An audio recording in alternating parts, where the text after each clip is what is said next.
So we got some massive news coming out here. LeBron James has officially been cleared to return to full basketball activities. According to Shams Charania, he put it out there saying the Lakers' LeBron James has officially been cleared for contact basketball activities, and he'll be reevaluated in 1 to 2 weeks. His next step is essentially going to be to ramp up 5-on-5 action. To me, this is massive, massive, massive news. Given the fact that LeBron James, he has not played, and the Lakers right now are the number 2 seed in the West, and the Lakers look like one of the best teams in all of basketball. If you look at the Lakers, you kind of look at some of the depth that they have, some of what they didn't have last year that they corrected, and how it's kind of working out for them right now. And given the fact that LeBron James, arguably one of the best players that we've ever seen in all of basketball, has not played yet, to me, this is massive, massive news. Now, there is a little bit of a caveat to this. Of course, the Los Angeles Lakers have 2 days off, today and tomorrow, and then they play on Saturday, and that's going to be an away game that kind of starts that 5-game road trip that the Lakers have. And LeBron James, according to Shams, is not traveling with the team. So, at this point, when will LeBron James actually start to practice with the team? When will he actually get that 5-on-5 action? I would think LeBron needs at least 3 to 5 practices in full before he could really come out there and play in real games, essentially. But the team will reevaluate him in 1 to 2 weeks, and we'll see if he's, essentially good to go. The Los Angeles Lakers will actually have 2 days off before they play the Utah Jazz on November 18th. There's a chance LeBron James in those 2 days kind of gets ready. And, there's a chance he can still practice with with the G League team, right? It's possible he may practice with them. There's also the possibility that he ends up, switching and then kind of making that trip with the team. But again, I don't think the team's gonna have full practices because of the fact that they're playing, right? If you have a game on one day, you're off the next, and then another game, you're not gonna practice in full in between those 2 games. You'll probably just have a shoot around at that point. So LeBron James could theoretically practice in full right now, because there's 2 days. And then the next time he'll have that opportunity is going to be after the Milwaukee Bucks game, which is November 15th. That'll be the 16th and 17th of November. The 17th would be the opportunity for LeBron James to potentially practice. But even then, we'll see how this kind of plays out. I think this is great news for the Lakers because you are one of the best teams in the league right now. But you still do got to figure out how LeBron James kind of fits in with the guys. And, we know he's going to fit in. And I'm not saying in the general senses of him, like, can the Lakers make it work with LeBron? We know that will happen. But when I say fit in, what I'm mostly talking about is how does the roles of some of the other players kind of change? Because we know LeBron and Luka and Austin Reeves are going to be your 3 vocal points.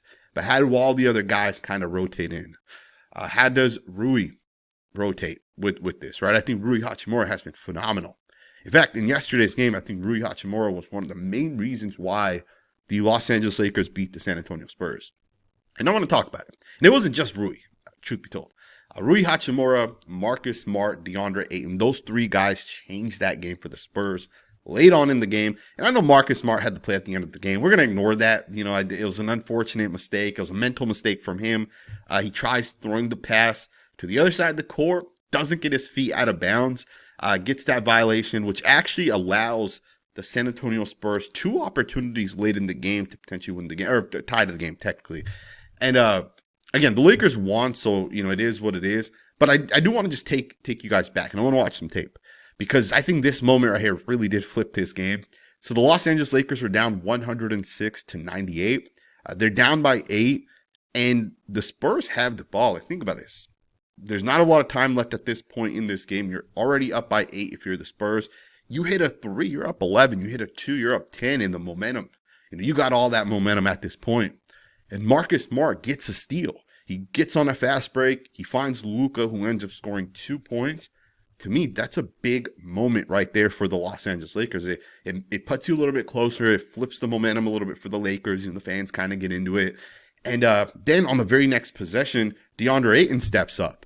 And you get a drive, and Ayton's right there, and he's going to block the shot. And more than just block the shot, the ball doesn't go out of bounds. Jake LaRavia actually picks it up, and he gets fouled in that exact moment as he kind of picks the ball up. So the score right now is 106-100. DeAndre Ayton blocks his shot. Jake LaRavia gets it, gets fouled, goes to the free throw line. hits one of his 2 free throws. The score is 106 to 101. Now the Spurs have the ball. They go down court. Deandre Ayton steps the hell up again, blocks another shot. And once again, the Lakers get the ball. 106, 101. Luka gets it, takes it down court, finds Rui Hachimura, who hits a wide open 3-pointer. A very, very big moment for the Lakers. Now the score is 106 to 104. Just like that, DeAndre Ayton blocks 2 shots. Jake LaRavia hits one of his 2 free throws. Smart gets the steal and scores, or gets 2 points. Rui Hachimura hits a 3. That essentially flips the entire game right there. A couple drives later, the Lakers were down 108, 106. They miss a shot. Marcus Smart gets an offensive rebound and scores 2 points. These are the moments. These are the big moments, in my opinion, that flip this game. It's plays like this from guys like Rui Hachimura, Marcus Smart, DeAndre Ayton. This is why Smart is here with the Lakers and even Ayton, right? He came to the Lakers and we knew he had some rim protection abilities. We knew he could play defense. He could defend the paint. And he did it in the exact moment that the Lakers needed him to. He came up clutch. He came up big and he helped flip this game. To me, that's what the Lakers need right there. In those moments, guys stepped up and then they're able to get it done. It wasn't just Luka Doncic. When you're down 8, just you score, you figure it out. Other guys stepped up and essentially, this is why I think the Lakers are a championship caliber team. It is very, very, very hard to have, your 5th, 6th, 7th option making these type of plays, right? At least given when LeBron James is healthy. You got LeBron, you got Luka, you got Austin Reeves. Your 4th option, I don't even know who it is. Is it Marcus Smart? Is it Rui Hachimura? Is it DeAndre Ayton? One of those guys at that point is the 6th option, which is just wild to really think, right? You make these hustle plays for the Lakers, and it's great that these 3 guys did it, but it wasn't just the 3. The guy at the top, Luka Doncic, the guy had 5 steals yesterday and 2 blocks. That in itself is pretty damn crazy. Luka Doncic, guy that's not really known for defense, made a bunch of defensive plays yesterday, and he still scored 35 points. Luka Doncic obviously is a superstar player, and when Austin Reeves is out, you need other guys to step up, and we kind of saw that yesterday. And the Lakers are getting healthy. They're going to get to a point probably in 2 weeks where, even Gabe Vincent might be back. And I don't even know how you figure out the rotation at this point because there's like 9 guys that could potentially play when fully healthy, which, again, is a good problem to have. Now, I also want to take a second and talk a little bit about Jaxson Hayes. I think Jaxson Hayes is a huge wild card because he didn't play a ton of minutes yesterday, right? He played 14 minutes, 53 seconds, which isn't a lot relative to what he played, when DeAndre Ayton missed some time. He was kind of thrown into that rotation as a full-time starter. But in only 14 minutes and 53 seconds, this guy helped the Los Angeles Lakers win this game. And, of course, all the other guys kind of helped as well, right? But one of the things I noticed from Jaxson Hayes is this guy's a real lob threat. And when I say that, like DeAndre Ayton, you can throw him a pass and he'll catch it and dunk it, but he's not as athletic as Jaxson Hayes. Hayes gets up way higher, and the lob threat that this guy brings, it is real. 14 minutes, 53 seconds. The guy had 3 lobs that were thrown to him in that time, and he ended up scoring 9 total points. Just a really, really, really good basketball player, really good role player, I should say, right? But more than that, there was one play that I actually noticed that I actually want to show you guys. And this one's an interesting play because I am pretty sure this play right here is by design. This isn't like a play by accident. I'm pretty sure this is, talked through and walked through in practice. There was a moment in which the Lakers isoed out Luka. They let him kind of get to the right side of the basketball court. And he started to get into he started posting up his guy. And as soon as he made his move, the guy that was covering Jaxson Hayes ended up double teaming. Now, when as a normal part of basketball, you get double teams on superstar players, but usually when you get the double team, the rotation comes around. And I'm pretty sure that Jaxson Hayes, is a lob threat. He's tall. He gets super, super, super high when he jumps.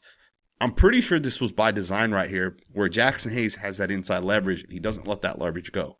And you see Luka Doncic just ends up throwing it up, and you get the alley hoop, and you get fouled, and he hits the free throw. That's a smart ass play right there because, to me, this is 100% by design. This isn't by accident. Luka Doncic, as soon as he turns around, he already knew that Jaxson Hayes had inside leverage. He just kind of threw it up. Hayes saw the ball coming, dunked it in. And the Lakers did try this one other time that I saw. Didn't end up working because of the way based off of how the guys kind of aligned, the spacing wasn't perfect on that one. But they did this a couple times. And I think for the Lakers, JJ Redick, designing some good plays. So I just wanted to point that one out because I thought it was a really, really nice play. Also, there's a story that's kind of trending on social media a little bit, which to me is kind of dumb, but apparently Victor Wembanyama dunked over Bronny James, right? And people are talking about this like, hey, Bronny got dunked on by Wemby. And you know, it's always crazy to me because I'm not the type of person to believe that if you get dunked on while you're trying to block a shot, it's embarrassing to you as the guy that gets dunked on. Because we see this happen a lot, right? Players get quote unquote dunked on, and then they don't contest shots, right? If a guy has a runway, guys don't contest it, just let it be, right? They just end up letting the guy score points. They don't want to get dunked on. They don't want to become a highlight reel. And Bronny James essentially did become that, but I love this by Bronny James, man. I absolutely respect the hell out of this. Because Bronny James understands what he is as a player right now. You know, he's not going to score 30 points, but he might block a shot. He might jump up and block a shot. He has good timing. And you can watch Bronny and you can look at, like, you know, his hand-eye coordination is very, very solid. So for him to be able to get up there and potentially block a shot, you know, I know he got dunked on this one, but I guarantee you guys, if Bronny starts playing consistent minutes for the Lakers, and maybe it's the next time the Lakers play the Spurs, maybe it'll be in the playoffs, Bronny will block this guy at some point. I guarantee you guys that. Just a matter of time till it happens. And I like it, man. I love the fact that this guy's contesting shots. And again, it's always wild to me because people literally talk crap about it, right? They talk about how a guy gets quote unquote dunked on. To me, the Lakers are in a really, really, really good spot right now. And I'm excited to kind of see what this team can do as we go forward. Right now, they are the number 2 seed in the Western Conference. Believe it or not, the Lakers, highest field goal percentage team in the NBA, which means, you know, per shot, they're converting the most in the NBA. And that's huge, right? If you're a team that can score as much as the Los Angeles Lakers do right now, I think they're technically 10th in points per game. If you're a team that can score like the Lakers, you're going to have a shot every single game. And it's not like the Lakers don't have good defensive players. Right? They have guys like Vanderbilt, who really doesn't even play all that much because they have guys that might be a little bit better, not on defense, but, you know, can score a little bit more consistently. The Lakers can go so many different ways to attack a team. I'm telling you guys, this team is very, very, very solid. And then just to wrap it up, man, I want to show you guys the schedule as they go forward. It's tough, man. It's going to be a very, very tough schedule. So we're right here on the 6th, Thursday. They have today off. They'll practice tomorrow. And then they're going to start their road trip against the Atlanta Hawks. You got the Hornets, OKC. That'll be a really, really good game right there. And then you'll finish it with this back-to-back against the Pelicans and the Bucks before you get 2 days off. And remember, LeBron James at some point is going to be back for the Lakers. Within the next 2 weeks, he'll be cleared at some point. We'll see how he kind of practices. And I'm sure we're going to get these updates as that kind of happens.